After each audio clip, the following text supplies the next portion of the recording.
Estamos no ar com o Moda Importa, gente, tudo bem? Quem nos assiste no YouTube, quem nos escuta nas plataformas de podcast, o Moda Importa está chegando na sua 24ª ou 5ª edição, Marcela?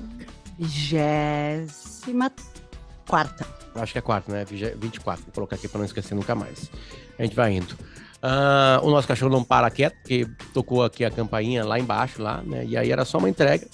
E ele acha que vai chegar alguém aqui para dominar o seu território, né? Cachorro Mas é assim. Que ele é o cachorro de quem mesmo? O zelador. Tá, Marcelo, né? Então... tu não tá escutando ele, Marcelo, lá no fundo? Pablo Vittar. Eu tô escutando. Lá, né? Aliás, uma das pessoas que a gente vai falar ganhou do Pablo Vittar no ranking do Spotify aqui no Brasil. Né? Nessa semana com o lançamento do novo disco dele. Que tem o nome dele, aliás, o nome verdadeiro dele, que é Monteiro. Já falamos do Monteiro. Certo? Este é o Moda Importa. O Moda Importa tem aqui o apoio, né, de indústrias que nos apoiam. Uma delas é a de Voskin Cooks, uma indústria de fazer obras de arte em peças de joia e também vender grandes marcas de joia como Rolex, Breitling e agora Cartier, entre outras. A de Voskin Cooks está com a gente aqui. A gente conta muitas histórias linkadas, né, a esse mundo que a de Voskin Cooks está inserido. Exatamente. Nelly também tá com a gente. Nelly ajuda a gente a deixar a nossa casa mais limpa e cheirosa. E não é só isso, a Marcela tem também a parceria da Nelly no seu Black Little Coffee, que é um programa... Little Black Coffee. Little Black Coffee, sorry. Ali no seu Instagram, que ela conta histórias. O último era sobre... Ontem falei, né, porque eu falo sozinha, mas eu quero criar um diálogo aqui nas minhas redes sobre B-Beauty, A gente já falou aqui sobre K-Beauty, que é a beleza, o mercado de beleza coreano, e agora nós temos o B-Beauty, que é o de beleza brasileiro, o mercado online de beleza brasileiro, que está num boom gigantesco. É o mundo da publicidade e o mundo da moda não conseguiram traduzir as coisas para a língua portuguesa, né? Beleza, Brasil beleza, seria, né? Sei lá, mais ou menos assim, né? A gente também tem a parceria Lending ali do Grupo IESA, estamos contando uma história agora lá, né? A gente já apresentou a XC60 da Volvo e agora estamos contando a novidade de um carro que, se você está ouvindo no futuro, ele chegou no dia 10 de outubro nas lojas, né, do Grupo IESA, que é a nova Jeep Commander, que cabem 7 pessoas. E aí a IESA é uma ideia muito legal para a gente contar no nosso Instagram. A gente está convidando amigos para depois ter um passeio, né, nesse super carro, né, de 7 lugares, né, o carro da família, carro dos amigos, carro grandão. Nós vamos levar para uma aventura, né? Levar esses amigos conosco. Acompanha nossas redes sociais, nós estamos contando essa história que o Grupo IESA pediu para a gente contar e deliciosamente estamos nos misturando com os nossos amigos. Falando de amizade. O tema é amizade, porque na Commander cabe vários amigos, né? E aí a gente está descobrindo podres de amizades da Marcela, meus. Tá divertido, tá divertido. Acompanhe nas nossas redes sociais ali, certo? Também está com a gente Água na Pedra, Tintim e Marcela. Marcela está no seu guarda-roupa, eu estou aqui no meu escritório. Meu escritório. Foi dominado, perdi. E uma história que também vai começar a gente já está dando algumas pinceladas também nos nossos Instagrams, de Viva Bartzen. A gente mudou aqui 2 ambientes de casa para proteger e acarinhar os nossos 2 pequenos, Federico e Santiago. Então, um quarto virou uma brinquedoteca, o outro quarto virou o quarto dos 2. Estamos em maneira de adaptação e está sendo muito legal. A gente vai contar essa historinha tintim por tintim. Ou como diz Federico, desculpa só, um é a brinquedoteca, o outro é a biblioteca, porque o outro tem um espacinho para os livros e aí ele está chamando de biblioteca. O que a gente achou bem carinhoso, dá para botar até umas plaquinhas ali, né? Brinquedoteca e biblioteca. Aliás, ontem, Marcela, ele estava muito cansado, né? E aí a Marcela ia ler um livro para ele e ele prefere que eu leia, porque eu acho que eu faço vozes. Eu tô desconfiando, Marcela, que eu entro mais nos personagens. Né? Então acho melhor tu te puxar no teu storytelling lá com teus filhos, tá? E aí ele disse, eu quero que o papai leia, porque eu faço... Isso aqui exagero, né? E aí ontem ele tava tão cansado que ele tomou uma dele e pediu para dormir, né? Aí hoje boa noite. De manhã, às 6 e pouquinho da manhã, os 2 acordaram ao mesmo tempo, porque agora um acorda o outro, né? E eu cheguei lá e ele assim, papai, você não leu os 2 livros para mim? Ele tá esperando a história. Memórias de elefante, né? E aí eu falei, não, vamos ler agora. Não, agora já acordei. Tipo assim, tá linkada a história para antes de dormir. Né? Agora tá com a gente, Viva Bartzen, como a gente acabou de falar aqui, tá com a gente nesse projeto muito bonito que a gente vai mostrar para vocês. Vai ser legal, viu? Vai ser um programa tipo aqueles programas da GNT. Né? Tanto que tem algumas partes que a gente vai falar em outras línguas inventadas e vai ter uma tradução de dublagem por cima, você sabe? Aqui, babá, tô brincando, não vai ter nada disso aí. Então tá aqui a nossa lista de Voskin Cooks, Nelly, Grupo IESA, Água da Pedra e Viva Bartzen. Marcela? E temos também o apoio editorial de Esteudo Lux, sempre conosco, dando reforços em fontes, em ideias de pautas, em curiosidades e no que mais a gente precisar. A última coisa que eu li no Esteudo Lux foi ontem à noite, antes de dormir, e era uma matéria que tinha encabeçado uma postagem no Instagram da Balenciaga do... Fortnite. Não, não, porque a gente vai falar disso também aqui. Do Justin Bieber. E ele tá usando roupas muito grandes, né? Que eram as roupas que eu usava na minha adolescência no Alegrete. Sim. Que tem 3 números maiores. De swag, né? Mais ou menos esse o nome swag, né? Que muita gente tem esse tipo de estilo, né? E o Justin Bieber, a Balenciaga não coloca muitas celebridades, colocou a Cardi B numa última campanha agora recentemente, e agora colocou o Justin Bieber lá porque ele tem o estilo, segundo a marca. Não foi... A Balenciaga não chamou para vestir aquilo. Ele já vestia aquele tipo de roupa e ela chamou ele. Então, acho que faz sentido. Acho que é uma coisa mais agradável, né? Do que né? Ele é um bom caso, né? De evolução, assim, de estilo, porque, lógico, a gente começou a acompanhar o Justin Bieber uma criança, né? Literalmente uma criança. Não que a gente acompanhasse hits, mas ele surgiu na mídia como cantor. Baby, um menininho. E aí, lógico, desprovido de estilo próprio. Ele foi o maior lançamento da história do YouTube. O YouTube exatamente. se faz em cima dessas grandes estrelas e ele é o maior lançamento. Tá, tem grandes youtubers, tem gente com muito mais seguidores, tem, mas eu digo assim, ele foi talvez na música, né? O primeiro a explodir mundialmente a partir do YouTube. Vira o talento dele no YouTube, gravar as músicas e assim as coisas aconteceram. Qual era a história de que o pai dele que fazia ele aparecer? Tem sempre uma história assim de algum pai que quer que o filho seja famoso, né, por trás. Sabe mas que eu tô lendo um livro, assim... Marcela, que tá bem pertinho de ti aí, que o mundo não é dos especialistas, assim, daqueles que tentam saber de tudo, que é bem interessante. É o livro do David Epstein, que ele começa o livro contando e misturando histórias, assim, de como o pai do Tiger Woods fez com o Tiger Woods e como os pais do Roger Federer fizeram com o Roger Federer, né? E também conta muitas histórias de xadregistas. E hoje, cada vez mais há um consenso, acho bem interessante isso, até porque a gente vai falar a história de uma craque, né, hoje, que faria 130 anos agora no dia 10 de setembro, já chegamos nela, mas é interessante sim, porque o mundo, ele tá... Isso sempre existiu, pais que tentavam fazer os filhos super estrelas, alguns conseguiam, né, e pais que não davam muita bola. O Tiger Woods ganhou um taco de golfe com 1 dia de idade, né, com 2 anos de idade já conseguia tacar uma bola, e com tantas bolinhas tacadas, ele virou o maior golfista da história. O Roger Federer, os pais cagaram para ele. Jogou bola, fez o que queria. E aí, tardiamente, que é uma coisa muito rara no esporte, ainda mais para um craque, né, para uma pessoa que está acima da média, como o Roger Federer, ele descobriu o tênis e aí começou a jogar por prazer, sem nenhuma pressão, e foi. Isso pode ter colaborado pro lado mental dele, que é muito ele é gelado, né? Só que aí, ao mesmo tempo, a pressão do pai fez o Tiger Woods, e ele também é gelado nos momentos mais decisivos do jogo, né? A gente viu ontem um documentário do Schumacher, né? Onde a esposa do Schumacher fala assim, olha, ele tinha um monte de problema, mas era impressionante a capacidade que ele tinha de foco na hora que ele estava na pista. Então, aí tá, claro que eles pegaram 2 exemplos, né, para completar a tese do David Epstein, né? A tese é que cresce na parada o profissional com um olhar muito aberto. E eu lembrei aqui no dia que a gente entrevistou aquela estilista, né? Alô, né? Que ela falou como é que ela bolou uma coleção. E ela, olha, eu tava indo para a Grécia, a pandemia me derrubou, e ao mesmo tempo eu vi o clipe da Anitta, e aí não sei o quê, colecionou várias coisas dos momentos da vida dela para bolar alguma coisa. E o mundo hoje quase que pede esse tipo de profissional, que saiba de um monte de coisa, que tenha humildade de não saber que não sabe, né?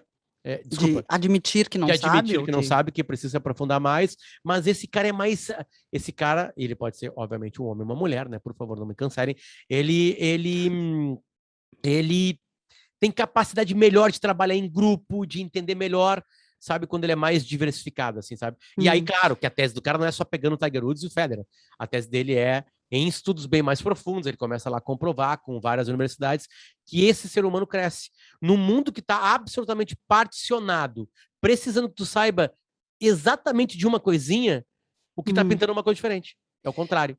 É de pessoas Não, eu acho... recebem muito e aí focam numa coisa. O que eu ia dizer é que eu acho que existem duas coisas, né? Os talentos natos ali, que, enfim, vêm com as pessoas e que talvez pais percebam isso e incentivem, deem as ferramentas. E existem os pais que a gente brinca aqui no Brasil, a gente chama de, é pai de Miss, é mãe de Miss, porque é aquela figura que está projetando, né, os seus sonhos, os seus desejos no filho, e aí coloca o filho para um treinamento que talvez o filho não queira, ou para um destino que talvez não seja o que o filho estivesse sonhando, força. E um outro tenista que tem esse perfil, e que foi exatamente isso que aconteceu, foi o Agassi, né, tem na biografia do Agassi o massacre que o pai dele fazia. Eu acho que o livro está aqui, não sei se me roubaram, Marcela, me permite aqui agora buscar não é importante agora. Mas, enfim, o André Agassi começa o livro, como dizia o Luciano, falando exatamente disso, falando da máquina de bolinhas que o pai dele usava para ele treinar vigorosamente todos os dias, e que aquilo se tornou um verdadeiro trauma na vida dele.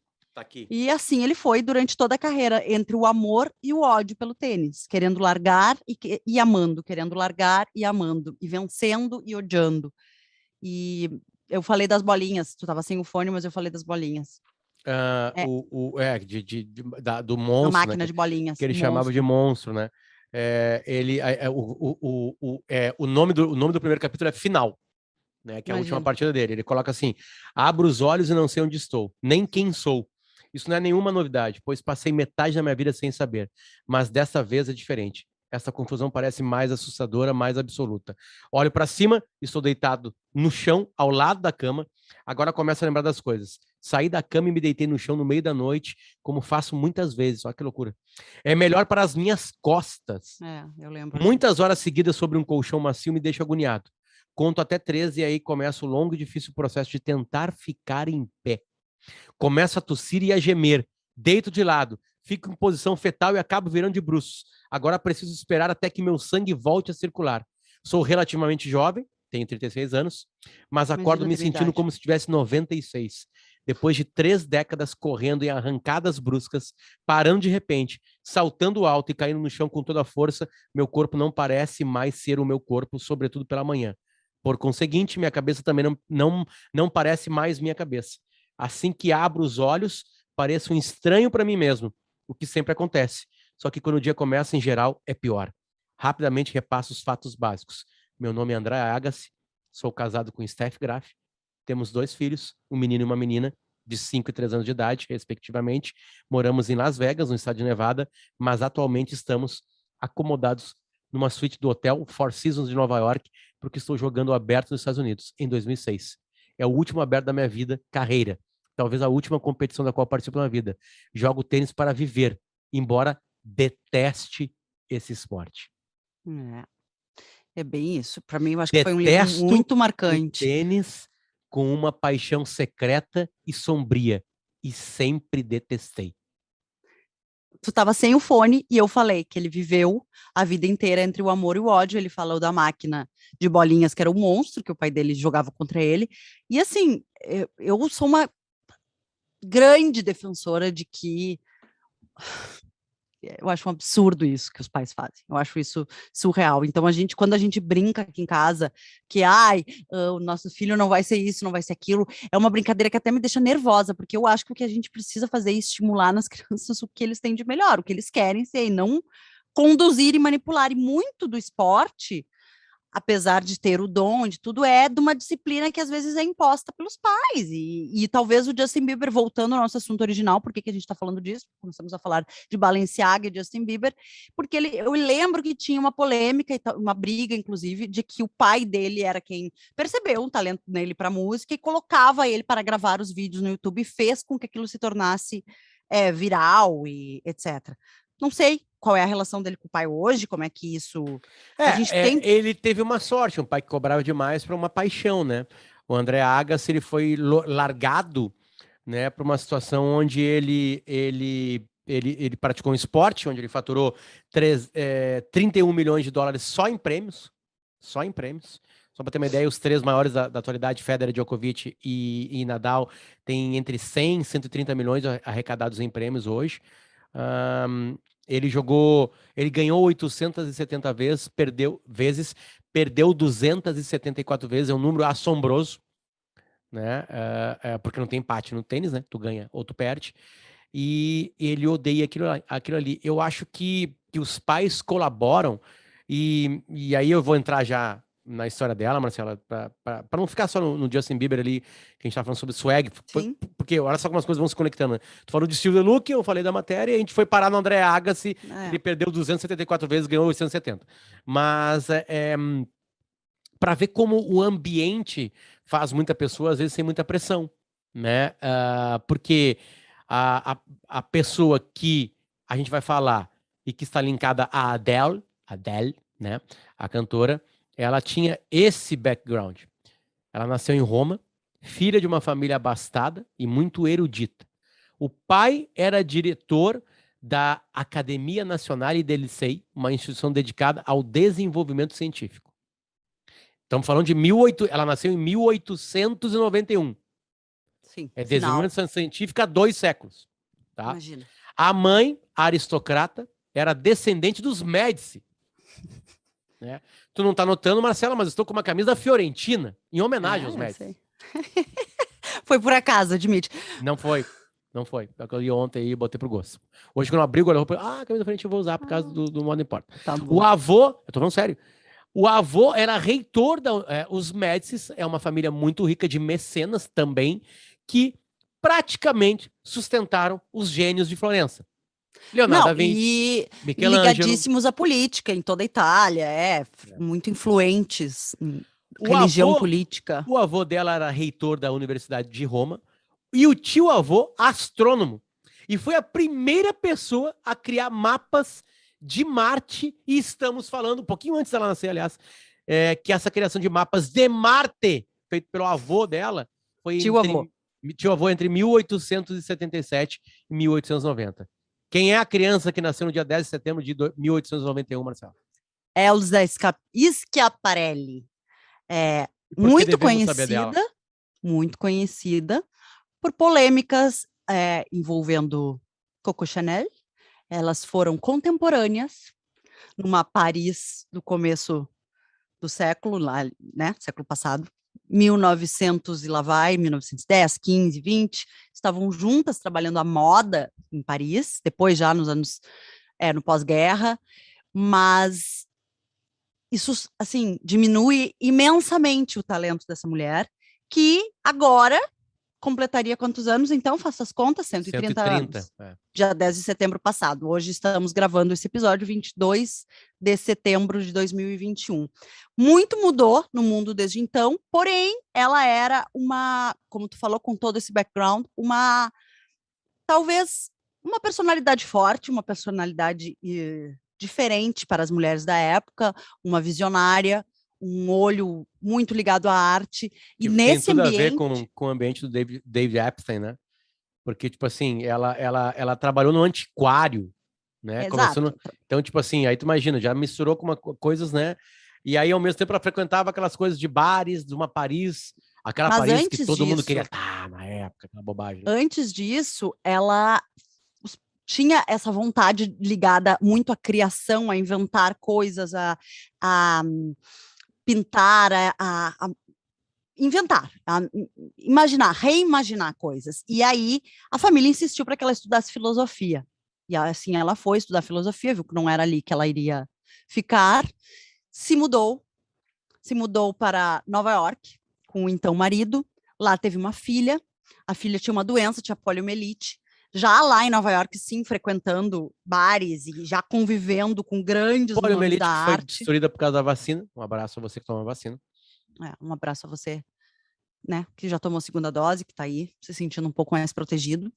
E se divorciou, volta para a Europa, porque teoricamente tinha mais condições de tratar a poliomielite da filha, e aí volta para Paris e não volta para Itália. E aí sim, ela pega essa Paris efervescente, essa Paris do pós-guerra, essa Paris renascendo, e a gente já falou aqui, eu já falei sobre isso no Little Black Coffee, eu acho que é um assunto que vai e volta, principalmente pelos tempos em que estamos vivendo. Acabamos de falar de vacina, de pandemia, a gente fala de como a moda representa e espelha os tempos que a gente está vivendo, né? Então, o que a gente está vendo de mudança agora? Por que eu fiz tentei traçar essa linha para vir para 2021? Porque quem seria a Elsa Schiaparelli de 2021, né? Quem seria essa provocadora que faria o que ela fez? E aí eu queria contar um pouquinho do que ela fez. Ela coabitou e conviveu, então, com Chanel. Chanel se referia a ela como aquela italiana, e ela se referia a Chanel como aquela chapeleira, porque a Chanel, né, durante muito tempo fez chapéus, antes de começar efetivamente a fazer moda. Mas acontece que elas tinham estilos completamente diferentes, e eu acho que lógico que tem polêmicas, dizem que até a Chanel uma vez em alguma festa ateou fogo, jogou um cigarro, alguma coisa na Schiaparelli, mas não é, eu acho que é pouco se ater a isso. O que ela transformou? Ela trouxe a arte e principalmente o surrealismo para a moda, para a alta moda. Ela tem uma influência gigantesca do surrealismo de Salvador Dalí. Ela traz estampas, ela traz referências de um imaginário que não se via na moda. Ela traz colorido para a moda. Ela traz o exagero, o excesso. E justamente num Little Black Coffee de agora 2 ou 3 semanas atrás, eu falei sobre a opulência no pós-pandemia que está vindo. E era isso que ela estava vendo num pós-guerra. Já com o fim da Segunda Guerra Mundial, a cidade fervendo, o continente fervendo num renascimento de música, de pintura, das artes em geral, e isso também na moda. E aí, então, ela cria essa moda exagerada, essa moda opulente, essa moda colorida, e a Chanel cria outros códigos e outras modificações, outras revoluções, mas sempre muito mais discreta. A Chanel era amante do preto e branco, amante do marinho, do navy, do jersey, que a gente já falou aqui, de outras... Schiaparelli veio com, sei lá, rosa-choque, essa loucura toda, né? Então, falou aí talvez o principal atributo de Schiaparelli. Ela foi a criadora da cor rosa-choque, como a gente se refere. A gente se trabalhava com cores mais indo para um salmão, para um alaranjado, assim, melão, mais para esse lado. Ela fez uma mistura de cores, colocou azul, colocou vermelho, transformou aquilo no rosa-choque. E aí começaram a se referir à cor que ela colocou ali como shocking pink, e aí virou o rosa-choque que a gente vê hoje. Então, se você é apaixonado ou apaixonada por rosa, por pink, como a gente chama, por esse rosa estridente que grita nos olhos, culpa de Schiaparelli. Ela colocou lagostas, tem um clássico vestido de lagosta que ela trabalhou junto com Salvador Dalí. Ela colocou referências de mar, de oceano. Aí tu tem que pensar que também Espanha estava vivendo ali Miró, tentar fazer um contexto dessa Paris, dessa época, né? Dessa Paris, dessa Europa como um todo, nessa época. Quais eram as referências artísticas, né? Tem o fundo do mar, tem o esqueleto, vestido esqueleto, que é um outro clássico, que ela coloca os ossos todos saltados. E muito disso porque ela também reinventou essa feminilidade que trazia cor e que trazia outros tipos de cortes e outras formas para a mulher. Então, eu acho que a gente não pode reduzi-la à briga com a Chanel e nem ao Rosa Choque, e sim a toda a história que ela começou a contar. E ela dizia isso, que o que ela queria era contar histórias por meio das peças e das roupas. E a aproximação dela com a moda se deu assim também, muito por acaso, como tu falou. Nesse meio tempo ali da filha, de ela tentando se descobrir na filosofia, depois nos Estados Unidos, ela trabalhou num antiquário para se sustentar, porque tinha dinheiro de família, mas o dinheiro acaba, né? Se a gente não faz nada para mantê-lo, ele acaba se a gente só gasta. E assim ela e o então marido se viram. Ela foi trabalhar num antiquário, até que ela volta para Paris e, junto com uma amiga, começam a frequentar os ateliês de moda que já existiam por lá. E aí ela se encanta com o que ela estava vendo ali. Assim, também começa a usar de um jeito muito único e muito particular. Eu acho que ela trouxe muito a alma italiana, esse vigor e essa opulência, vou usar essa palavra de novo, talvez esse maximalismo, seja a palavra que mais define. Ela trouxe para a moda que vinha sendo feita no pós-guerra em Paris. E ali a gente tem que pensar não só na Chanel, como em Christian Dior, criando o New Look, que já falamos aqui também, mas enfim, aquela silhueta que volta a ser acinturada, com aquele blazer e uma saia que vem rodada até o meio da canela. Ela propõe uma outra coisa, ela propõe fazer recortes nas peças, ela propõe vestidos que simulavam a lingerie de fora, como se estivesse caindo uma alça do vestido mostrando a lingerie, transparência, e principalmente uma ilusão de ótica nas estampas que ela criava, estampas que pareciam reais. Existia uma muito clássica, que é o laço no pescoço, que tu acredita realmente que é um laço de tecido, até tu ver que é uma malha com aquele laço impresso. Então, foram muitas as coisas que ela propôs e que foram bem barulhentas, né, que transformaram ali a moda como vinha sendo feita, mas sempre num outro extremo. Então, a gente está falando desse maximalismo. E o que acontece? Ela desiste. Tem uma hora em que ela para, que ela cansa, né? Aí depois ela morre, a Maison perde força completamente, não morre, não chega a morrer, mas é apagada, e depois de um tempo foi comprada. A marca tinha o nome dela. A marca, sim, Elsa Schiaparelli. E depois de um tempo, a marca ressurge, e eis que a marca está com tudo novamente. Por que a gente está falando dela? Além de ser o aniversário dela, né, de 130 anos, ela faria 130 anos, a gente está vendo, e aí tu já citaste a Adele, um boom da marca novamente. Queria que as pessoas que estão nos vendo no YouTube pudessem ter acesso a esse vestido da Adele, que eu vou mostrar agora, e como ela está transformando de novo esse maximalismo. A Adele sempre foi essa pessoa um pouco mais pro ladylike, um pouco mais pro discreto, talvez, mas aqui a gente tem um vestido que não sei se é possível de ver aqui, são flores nos seios, que vem para este super volume nas costas. E, como se não bastasse, nas orelhas, eu tô aqui com meus brincos de Voskin Cooks com a malha veneziana, que a gente também já falou aqui dos tipos de fio, de ouro, também inspirada, né, em Itália, e a Adele está usando 2 molares na orelha, sim, brincos que imitam os dentes molares, os 2. Isso é a cara da Schiaparelli, esse tipo de coisa meio bizarro, meio kitsch, que vai para um extremo. Essa flor aqui, que faz esse volume no seio, que dá um super volume atrás, mas que ao mesmo tempo consegue ser muito chique, por ser preto e branco. Assim, nada define melhor. Também, outra pessoa que usou muito recentemente Schiaparelli aqui, ó, Schiaparelli na capa da Vogue América, olha, com vestidos que parecem duros de ouro, olha só, uma roseira praticamente. E eu queria mostrar a Bella Hadid, que esse sim fez bastante barulho, eu acredito que muita gente tenha visto, que foi a Bella Hadid com o vestido, se não me engano, em Cannes, deixa eu ver, com os pulmões. O vestido é todo preto, ele desce como um colar aqui de metal, enfim, e traça o que segura o seio dela, é um decote, um sutiã que imitam os pulmões. E aí tem toda a narrativa aqui de como ele construiu.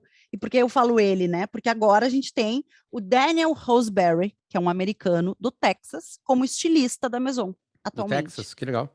Do Texas.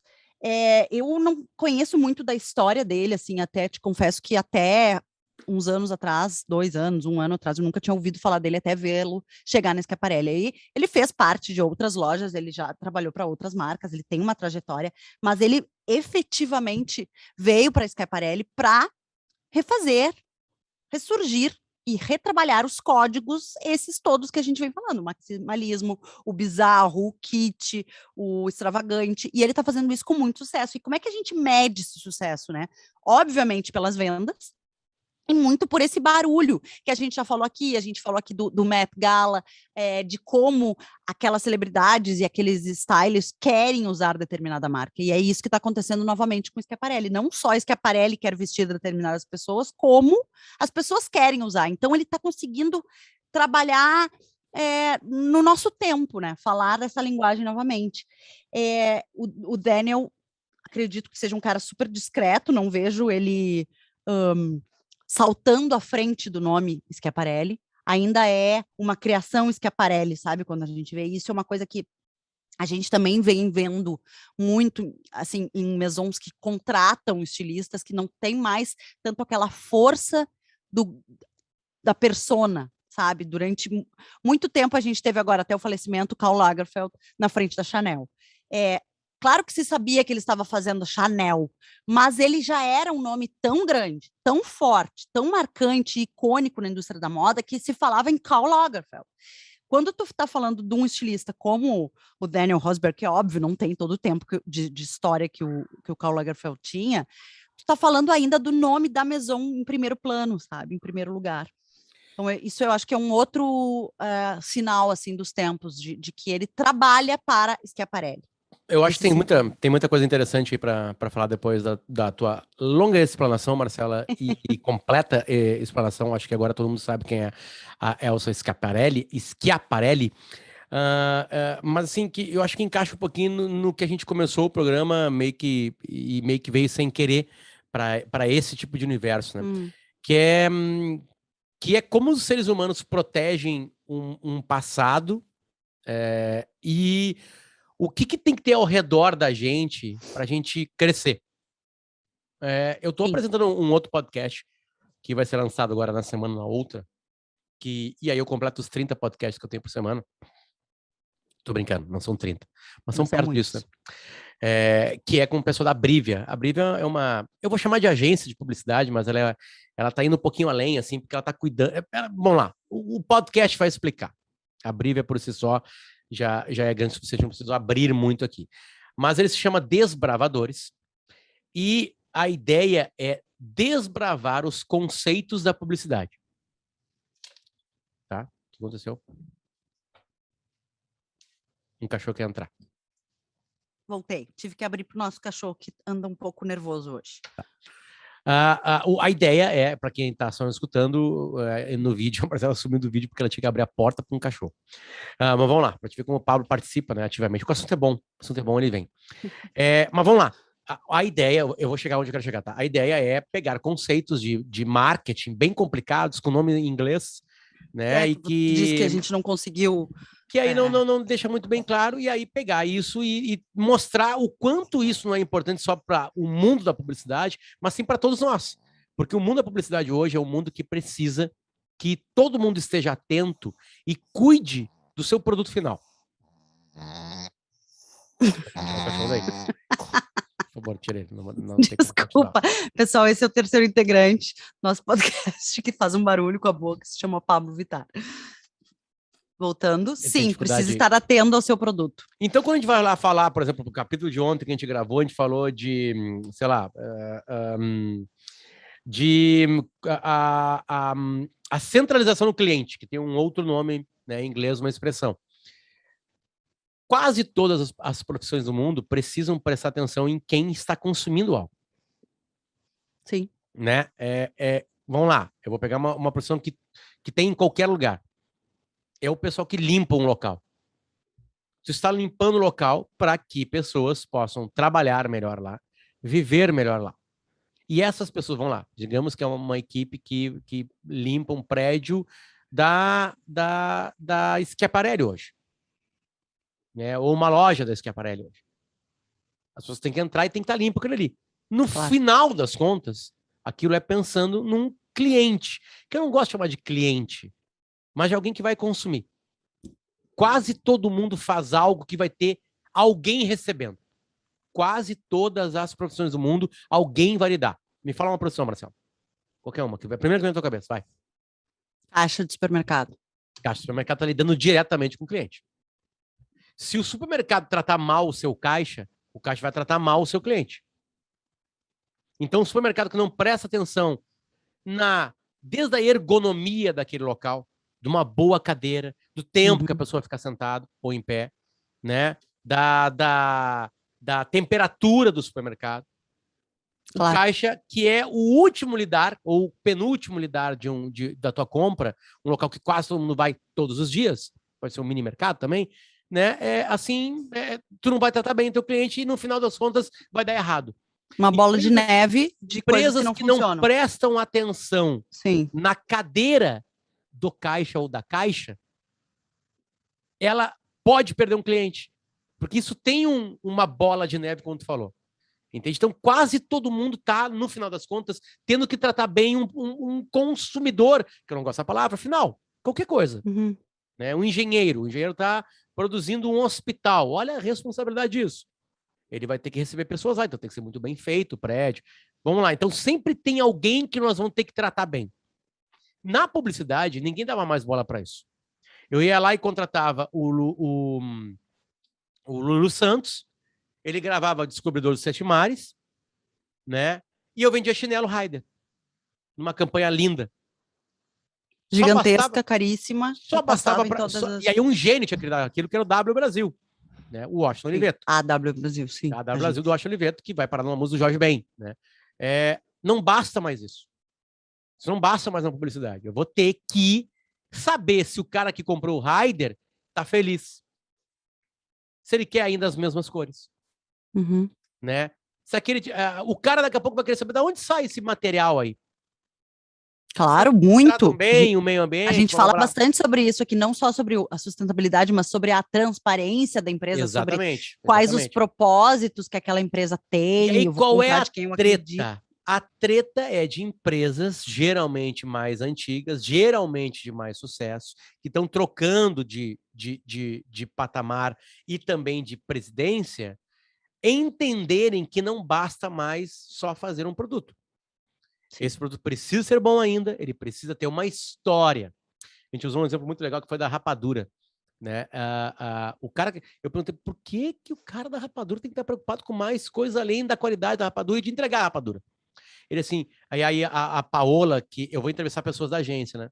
A Paola responde assim, porque daqui a pouco, Potter, as famílias querem fazer a rapadura. Elas querem um outro sabor de rapadura. E aí elas querem fazer a rapadura e tu vai ter que ensiná-las a fazer em algum local. Vai bater a porta. Tu vai ter que vender os ingredientes para fazer a rapadura. Porque o pai compra aqueles ingredientes para passar 1h30 com o filho fazendo isso aí. Uhum. A mãe compra para fazer isso com o filho também, ou a filha. Então as coisas vão mudando. Entende? Eu disse tudo isso para que eu acho muito maravilhoso quando entra um cara como o cara que assumiu agora a Schiaparelli, uhum. E ele tem agora que ter a humildade de entender a história que ele está entrando, ou seja, que tem aquela coisa que a gente vai ensinar para os nossos filhos, o respeito à história, aos mais velhos. Mesmo que ele esteja agora falando uma bobagem, eles têm uma história, tentar conversar, para entender o que é, mas geralmente os mais velhos têm mais razão. Né? E, ao mesmo tempo, o respeito de quem comprou essa marca, de pegar alguém que rejuvenesça. Então, aqui eu estou tratando bem o rejuvenescimento, ou seja, tornar jovem novamente, e também tratando bem o envelhecimento. Porque no mundo hoje, a gente não consegue fazer esse equilíbrio. Eu estava agora discutindo, olha só que loucura, com um cara de uma grande plataforma de futebol, que é o Eduardo Dias. O Eduardo Dias, ele trabalha na como é que é, meu Deus, calma aí. Só um pouquinho, Marcelo, não posso perder isso, porque isso é muito importante. Tá aqui, tweets e respostas. Uma conversa que eu tive agora de manhã, tá? Com o... Cadê ele? Tá aqui. Como eu tweeto, meu Deus. O Eduardo Dias, ele é da Future FC. Né? Junta futuro com futebol, né, em inglês. E aí a gente estava discutindo sobre comentarista de futebol. Que não adianta nada saber a escalação do Bragantino de 91 e não prestar atenção nos softwares que leem o futebol hoje, mas também não adianta nada só acreditar nos softwares e não dar bola para quem tem o histórico, a vivência do futebol, né? Uhum. Tipo o Felipão agora. Enciclopédia que sabe exatamente toda a escalação então, tipo assim, do Bragantino de 91. A odd do programa de hoje é uma odd quase que um pedido que todos os pais e mães fazem para os filhos, que é me respeita, porque eu tô aqui há mais tempo, mas ao mesmo tempo dizendo não trancar as pequenas ou grandiosas revoluções que eles vão querer fazer. E daqui a pouco se ferrarem naquela revolução deles. É que Entende? é a medida, né? Eu acho que o acerto está no equilíbrio entre o que deve ser mantido, o que deve ser reinventado. Não é óbvio isso. Aí que tá, eu fico muito, muito feliz em estar fazendo o Modo Importa, e está na 24ª edição dele, porque é um meio, exatamente como Desbravadores. Eu não sei nada, e aí eu tô entrando ali. Tu sabia quem era o Schiaparelli até ontem? Até eu A pautar mínima ideia. Nunca tinha ouvido falar. Eu tinha, por incrível que possa parecer, e aí tá a loucura das situações para ver como cada um chega através de alguma coisa, que é a seguinte. Tu viu a Bella Hadid com os pulmões? Não, eu conheço o namorado da Adele. Ah, sim, tá. Porque nesta postagem, Marcelo, essa postagem foi no casamento. Agora tu vai te abrir para mim. A postagem da Adele, né? E para te ver como é que eu cheguei... com as rosas aqui. Exatamente, costas... exatamente. Tá. Essa postagem aqui da Adele, uhum. e esse vestido da Adele foi usado num casamento, onde ela finalmente apresentou o seu namorado, que está aqui ele. O namorado, ele se chama Rich Paul. E o Rich Paul vem a ser um grande empresário do meio dos esportes. E ele é empresário do cara que estava em quem ele estava no casamento, que é o Anthony Davis, que é um super jogador da NBA, que ele empresaria e que joga no Los Angeles Lakers. E ele também é empresário do LeBron James. Oh, meu Deus. Então chegou para mim a notícia de que a Adele estava namorando o Rich Paul, que é um grande empresário. Né? Mas ainda não se falou de Schiaparelli. Tá. Não, aí o que aconteceu? Eu fui na postagem, eu li a postagem numa página esportiva, tinha o link para postagem da Adele, porque eles entraram naquelas cabines de casamento que a gente tira foto, sabe? Tudo branco assim. E aí ela apresentou, eles já tinham eles já tinham sido vistos num jogo de basquete, e agora ela abriu, né? E a Adele é uma pessoa famosa no mundo todo, então virou esse grande evento. Ele tem 39 anos de idade, né? E ele tem uma fortuna de quase 50 milhões de dólares. É um cara muito grande nesse meio. E aí eu adentrei ali, naquilo ali. E na postagem, que ela não escreveu, ela só botou um coração, porque ela mostra o vestido na sequência de 3 fotos e mostra o namorado. Sim. A postagem era muito mais para mostrar o Rich Paul aqui. Nos comentários tinha que ela estava usando o vestido. Entendeu? É assim que tu viu. Assim eu fiquei sabendo. E agora tu me manda no nosso grupo, meio que engatou todas as questões, entende? Ali. Então eu cheguei... volto à tese de David Epstein, quer dizer, a tese defendida, não dele, né? Defendida no livro dele, que é um livro lindo. Eu já falo o nome dele aqui, porque os generalistas vão ganhar dos especialistas. Porque os generalistas... Tá, depois eu olho ali. Eu até acho que citei ele em outro Modo Importa, ou em algum outro podcast aí. Aliás, né, a gente está gravando este podcast, lembrando do nosso querido Magro Lima, Marcão, que se foi há exato 1 mês, né? E quem me apresentou o Dave Epstein foi o Magro Lima. Ele que te deu esse livro, não foi? Foda, né? Bom, o Marcão ia ser uma grande participação no Modo Importa. Não deu tempo, mas seria, porque ele viu o Modo Importa nascer, mas assim, agora tu começou a falar de design, por que eu tô puxando para design? Tu falou sobre o teu podcast na Brívia e tu explicando os desbravadores, explicando esse mercado, e aí eu me lembrei de muitos assuntos e de muitos temas, muitas linhas de conteúdo que a gente estudava no mestrado de design estratégico, que o Marcão veio ser meu colega, e que, aliás, dava aula, show, né, enquanto aluno. E aí, uma das linhas de estudo é justamente o design centrado no cliente, o design centrado na pessoa, sabe? Human-centered design. Por quê? Porque tu volta a olhar justamente, é esse mesmo caminho que a publicidade está fazendo, e é esse mesmo caminho que a moda tem que fazer, de colocar as pessoas no centro. Porque e não esse há é o outra mesmo forma... caminho que nós temos que fazer. Exato, eu acho porque que não nós há dependemos outra forma de quase todas as profissões, algumas diretamente, outras não tão diretamente, estão linkadas a alguém ser feliz. Se eu trabalho tipo numa empresa, satisfação, de felicidade, os nossos parceiros, tá? Nelly faz produtos de limpeza. A pegada deles é que, a gente já contou essa história aqui, eles tratavam resíduos de grandes fábricas da região na Serra Gaúcha, né, principalmente Caxias, e aí eles desenvolveram também essa linha porque eles gostavam, queriam chegar para o produto final, queriam um produto final, né? Exatamente, né? Tipo, então, estavam buscando determinado produto final. Sim. O que deixa eles felizes? Tipo assim, o que é a vontade, né? O que é o final das contas? Para as contas, a gente feliz.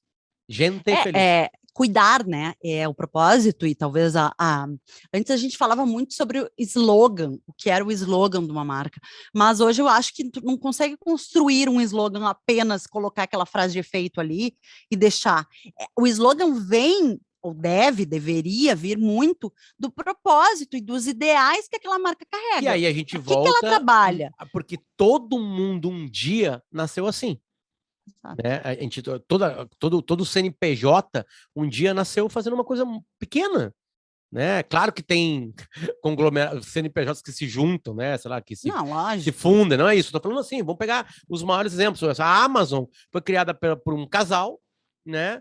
Para entregar livro pelo correio. Que, aliás, continua entregando muito bem, né? A gente tem um gap aqui de livros que a gente deseja, que quer e que a gente não consegue em grandes livrarias, e nem em pequenas livrarias, e nem em sebos. Aí tu vai na Amazon, entrega em um dia. Bom, Marcela, a gente estava engatado, acho que para mais um monte de assunto, mas ficou tão legal o programa hoje, trazendo um monte de coisas, né? E as coisas meio que se conectando, meio que sem querer, porque eu acho que... Esse é o modo importa, né? É isso que a gente faz. De alguma maneira, os melhores programas são esses, né? Quando a gente consegue puxar aí lá na Elsa Schiaparelli e meio que juntar no Anthony Davis, no casamento dele. Porque no casamento dele tinha uma persa dela, que tem 130 anos. Não, e sabe o que eu me lembrei agora? Que, aliás, ela morreu na gente. Vou mostrar rapidamente, muito marcante, que talvez aí tenha sido o recomeço desse bafafá midiático. Talvez, eu não sei se não foi um pouco antes, mas Lady Gaga, na posse do Biden, cantou e usou Schiaparelli. Aqui, ó. Isso eu lembrei agora e vim procurar. Tá aqui, com essa pomba, assim, da paz, ó, que tem todo o croquis do Daniel, ó. Esse era o traje, ela tá com alguma coisa na cabeça, com esse vestidão. Então, aqui com o Biden. As coisas vão se encaixando, né? E voltando a fazer... talvez sentido em determinado tempo. Eu não anotei tudo, tá? Eu não anotei tudo. Mas se você achar agora aí um programa que em quase 50 minutos falou dos Médicis, de Elsa Schiaparelli, de Anthony Davis, de LeBron James, de David Epstein, de André Agassi, de Lady Gaga, de Justin Bieber, Bella Hadid, tô falando só seres humanos. Chanel, né? Balenciaga Coco falando Chanel. Exatamente. Que mais? De uma maneira, né? De design. E de publicidade. Do Marcão e de Rosa Choque, vocês nos avisem, tá? Muito obrigado a Dvoskin Cooks, muito obrigado a Nelly, muito obrigado ao Grupo IESA, muito obrigado à Água da Pedra e muito obrigado à Viva Bartzen, os apoiadores, os nossos mecenas aqui neste programa. Muito obrigado pelo carinho de vocês. A gente sabe que vocês estão com a gente aqui com muito gosto. A gente fica muito feliz mesmo de ter essa longa lista aqui, né? Um projeto que acabou de começar. Imagina, 24 edições. Obrigada. Estamos aqui. Marcela, foi um prazer novamente. Um beijo, gente. Tchau, tchau. Até semana que vem.